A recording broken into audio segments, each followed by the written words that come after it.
Reserving the right to object. The Hyde Amendment was passed in 1976. This amendment prohibits federal funds from going directly to pay for abortion. For 40-some-odd years, this has had some effect on trying to prevent money directly going from the taxpayer to fund abortion. The reason for this amendment was that many people have profound religious beliefs that their money, their taxpayer dollars, shouldn't go to kill the unborn. This is a big deal, the Hyde Amendment. Right now, currently, appropriations for the last 40 years have always had Hyde Amendment protections.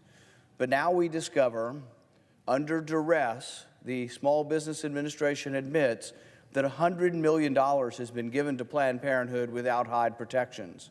So this $100 million, which is essentially about a third of what they get every year from the federal government, has no Hyde prescriptions, no Hyde restrictions, and this money can go directly to those performing abortions.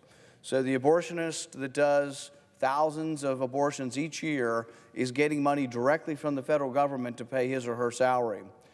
This is a first in 40 years, and it's not a small matter. This is an extraordinary thing that the federal government, for the first time in 40-some-odd years, is directly paying for abortions. This shouldn't happen. This is worth the debate. And we only discovered this because of holding up a nominee to try to get information. The Small Business Administration has steadfastly hidden this information, tried not to reveal it, is slowly, little by little, giving some, which they gave yesterday a little bit more, but they've been resisting and resisting and resisting. The Small Business Administration originally ruled that Planned Parenthood was a big business, an extraordinarily big business, a business with 16,000 people. Planned Parenthood themselves calls them affiliates.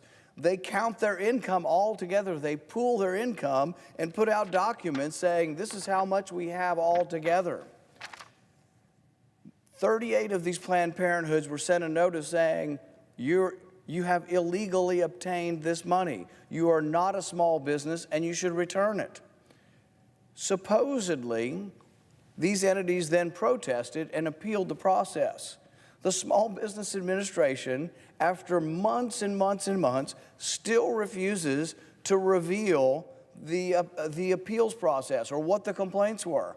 We have not gotten those documents, although we've asked repeatedly for these documents.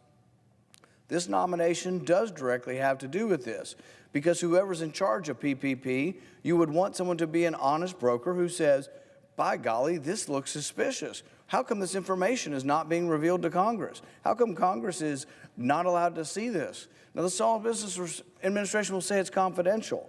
That does not apply to Congress's oversight. That might apply to, releasing it to the public, but that doesn't apply to Congress's oversight of the Small Business Administration. This is an extraordinary thing that has happened. $100 million given directly to pay for people to do abortions.